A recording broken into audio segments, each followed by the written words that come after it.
Zat arsenik ini, As2O3 itu disebut sebagai bubuk warisan. Bubuk putih yang tidak berbau ini disebut bubuk warisan. Kenapa? Karena dengan sesuatu yang tidak berasa itu, ketika kita taburkan sedikit ke makanan kakek, dia akan pelan-pelan segera meninggal dan warisan akan datang. Astagfirullah.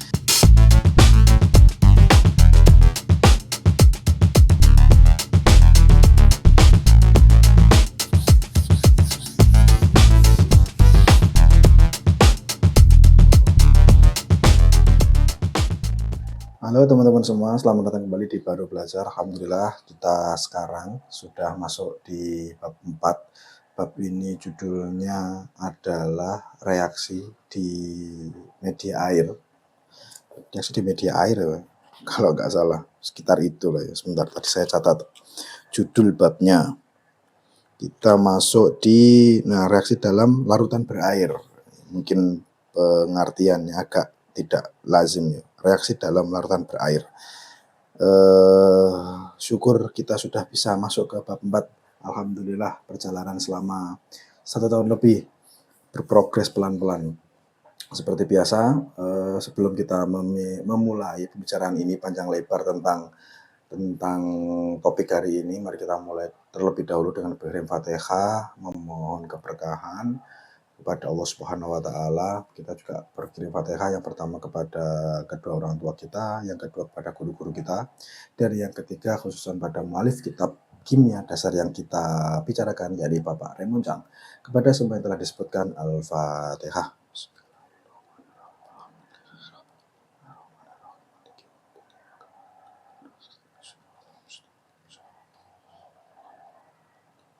Amin. Seperti biasa, di setiap permulaan bab akan selalu diawali dengan trivia, semacam fun fact seru yang berhubungan dengan bab itu. Mulai dari kita itu pernah membaca trivia Archimedes, lalu Lavoisier juga pernah, lalu Ibu Mary Curie juga pernah. Nah sekarang kita bicara tentang Napoleon Bonaparte. Loh kok Napoleon? Kan Napoleon bukan kimiawan. Nah itu kematiannya yang misterius itu yang menjadi trivia menarik pada malam hari ini. Oke, kita kembali ke tahun 1815. 1815 ini adalah tahun di mana Napoleon itu kalah di Waterloo. Waterloo sekarang di area Belgia. Itu kalau sedikit tadi yang saya cari-cari di internet, dan karena sekarang saya juga sedang membaca Matinya Kebakaran ya, jadi tidak lantas itu kebenaran ya. Pokoknya internet bilang gitu, tapi kita perlu kritis. Kita perlu kritis pada setiap apa yang kita baca. Nah, jadi Napoleon mati di Waterloo, sekarang di area Belgia. Itu adalah peperangan pertempuran terakhirnya si Napoleon dan ia mengalami kekalahan. Dan atas kekalahan itu ia diasingkan di Saint Helena. Tulisan di buku itu ini adalah pulau kecil di Atlantik. Ini saya agak tidak tahu nama-nama perairan di dunia ini. Kalau misalnya masih daratan saya agak lumayan, oh kemungkinan di situ, oh kemungkinan di situ.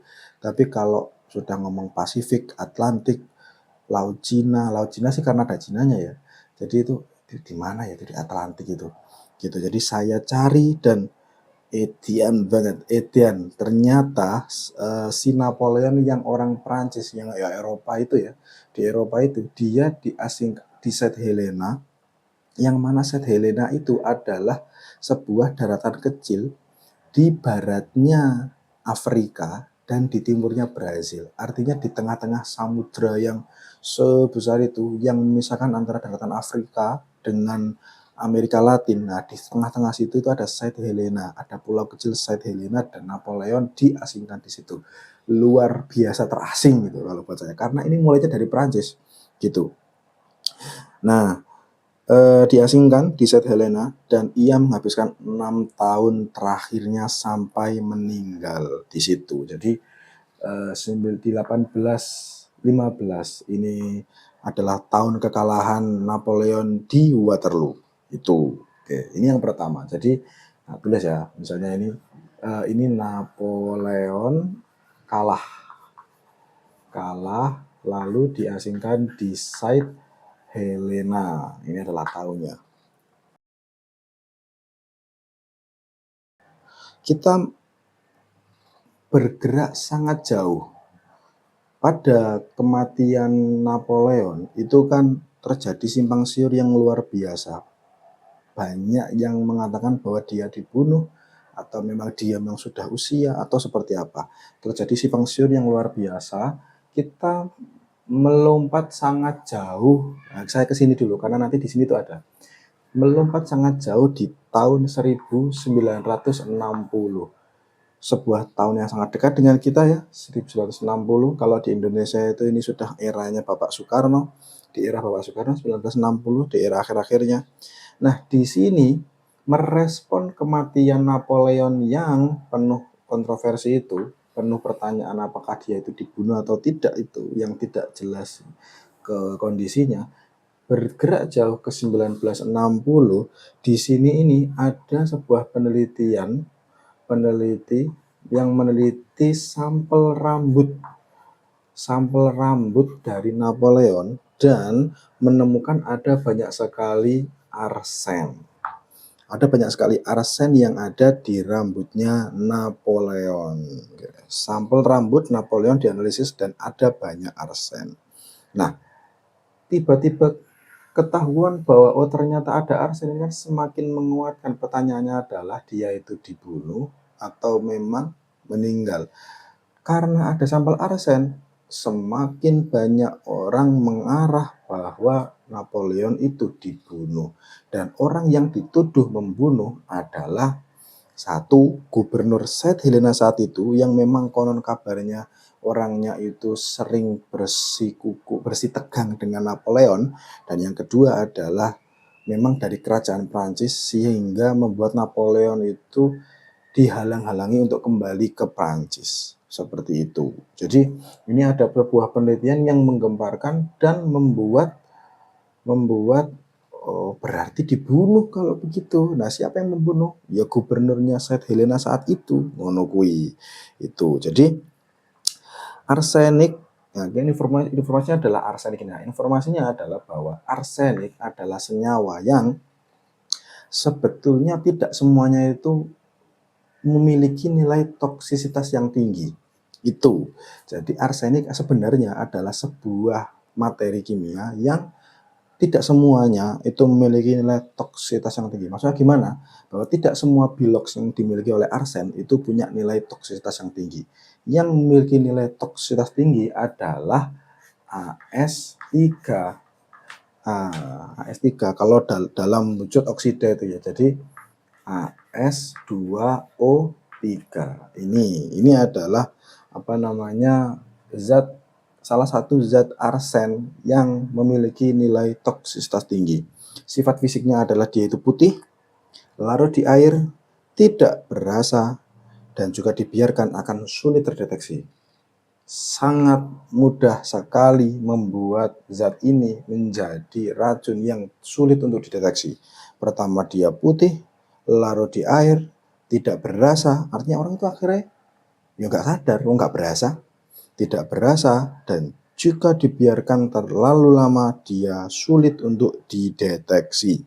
Nah, saat itu mungkin ya bukan di era ini ya, di era daerah-daerah ini ya, karena mungkin kalau ternyata Napoleon itu benar dibunuh, berarti memang disengaja menggunakan arsen.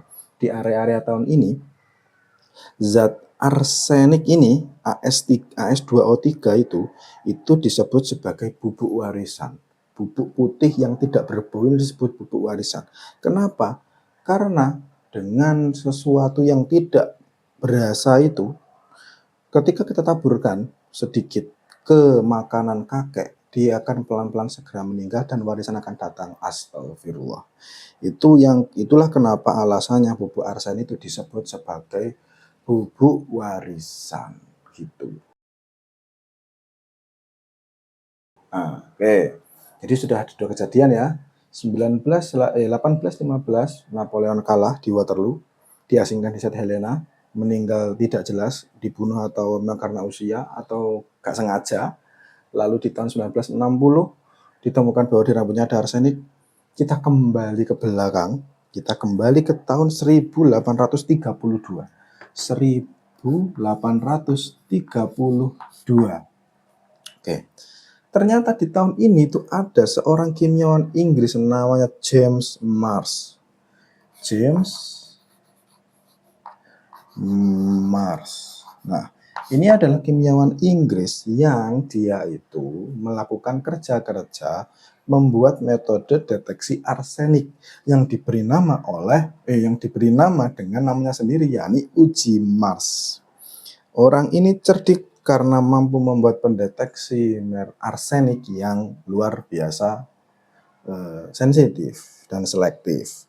Oke, apa yang dilakukan oleh James Mars di tahun 1832? Ini sebenarnya tua sekali ya, 1832 ini di abad ke-19 berarti ya. Jadi apa yang dilakukan oleh James Mars? Pertama, tapi gini, saya tidak tahu bagaimana pola pikirnya. Menariknya, sebenarnya yang membuat menarik di kimia buat saya, sebagai orang biasa yang suka belajar kimia ini adalah ketika tahu bagaimana cara pola pikirnya sampai ke situ. Nah, kebetulan ini kan di area trivia ya, yang mungkin memang disampaikan dengan singkat dan tidak cukup jelas tentang, ya apa cara mikirnya James Mars ini kok bisa sampai di sebuah reaksi-reaksi, tahapan-tahapan reaksi yang seperti ini.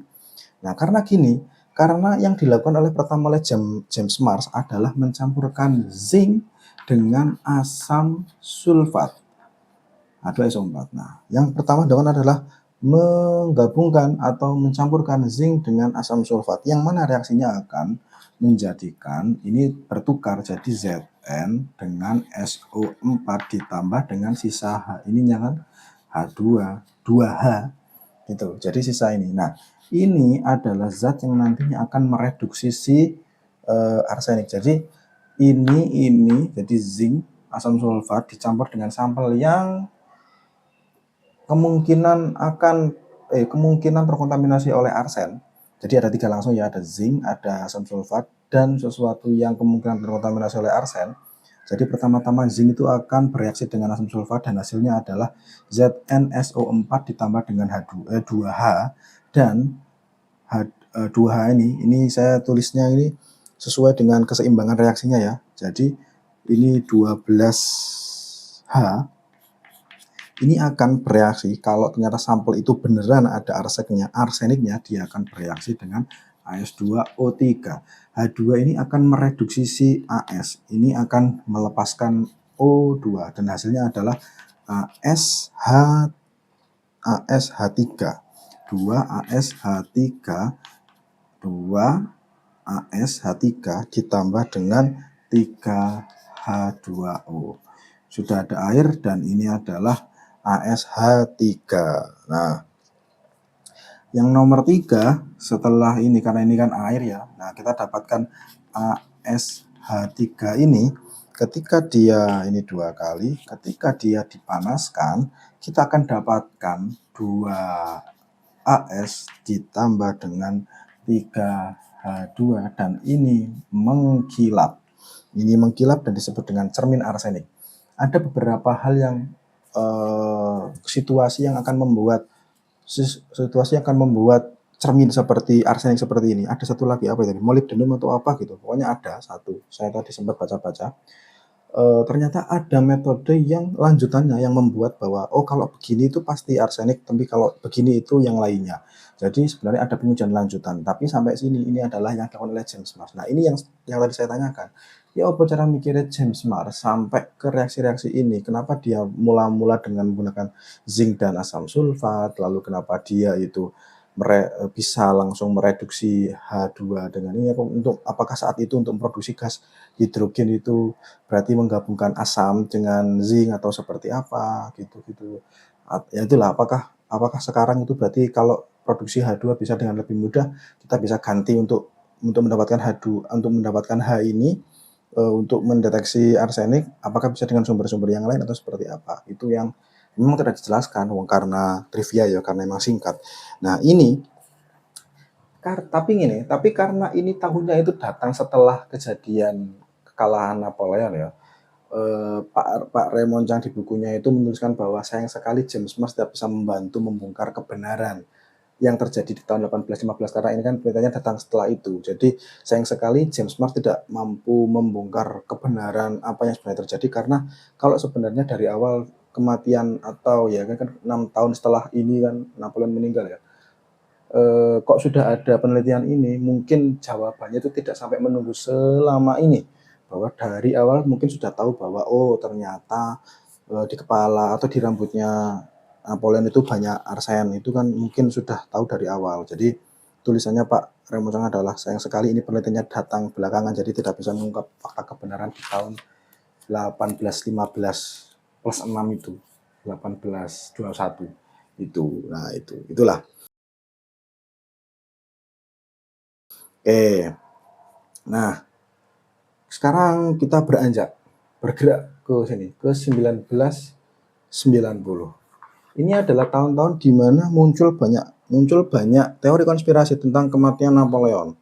Jadi karena memang simpang siur, jadi ada banyak sekali teori konspirasi seperti banyaknya ya memang teori konspirasi itu memang ada di mana-mana di banyak situasi ya.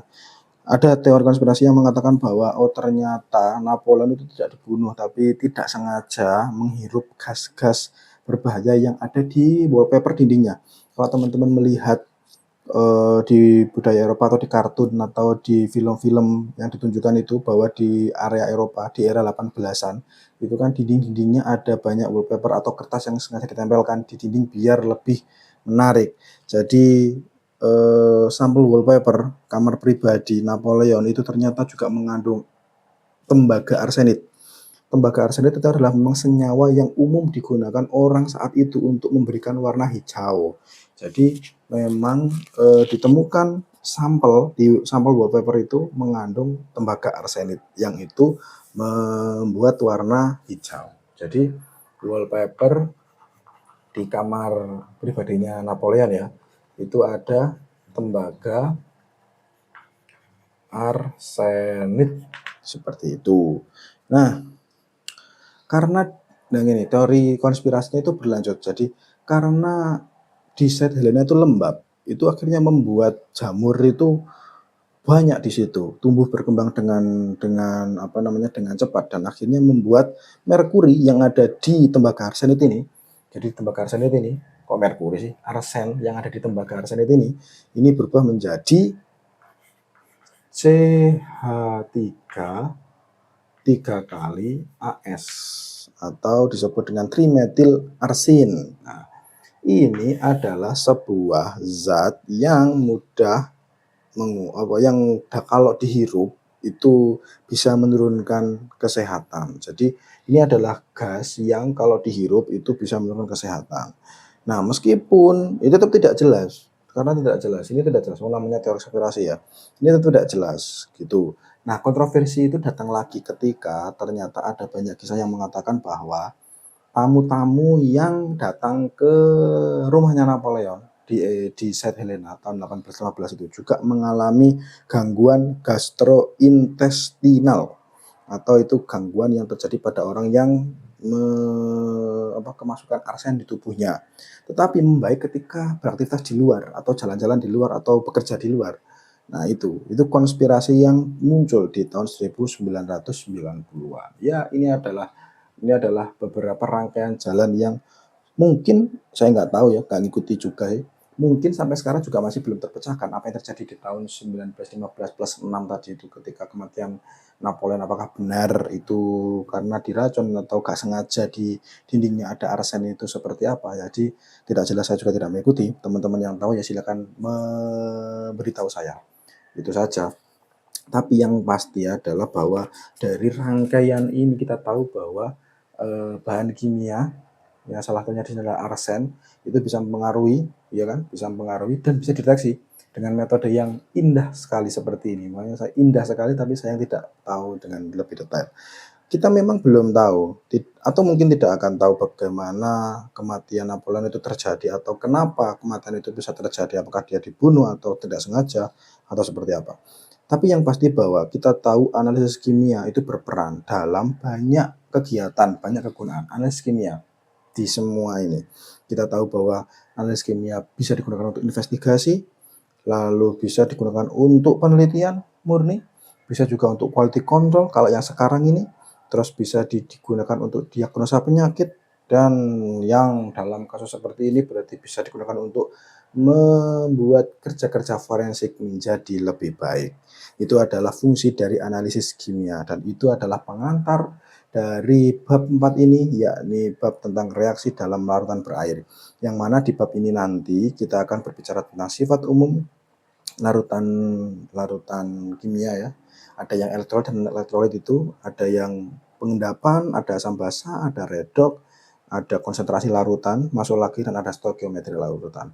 Itu adalah hal-hal yang akan kita bicarakan selama beberapa pekan ke depan di bab reaksi dalam larutan berair. Oke, dah teman-teman. Itu adalah pembuka trivia dari bab 4 ini. Kita diberikan lagi sebuah mungkin cerita-cerita seru yang ada kimianya yang sudah terjadi selama ini. Gitu. Untuk memulai bab baru, kita dimulai dengan cerita baru. Trivia tentang kematian Napoleon Bonaparte dan penemuan uji Max oleh James Max yang dia itu bisa membuat pendeteksi arsen, sesuatu yang diduga itu digunakan untuk membunuh Napoleon. Terima kasih teman-teman, semoga ada manfaatnya buat saya, buat teman-teman semua. Kita jumpa lagi minggu depan, tetap dengan prinsip dikit-dikit aja, yang penting istiqomah. Tetap belajar meskipun sebentar. Dari saya, Muhammad Baru Tohiri, orang biasa yang suka belajar kimia. Terima kasih, saya akhiri. Assalamualaikum warahmatullahi wabarakatuh.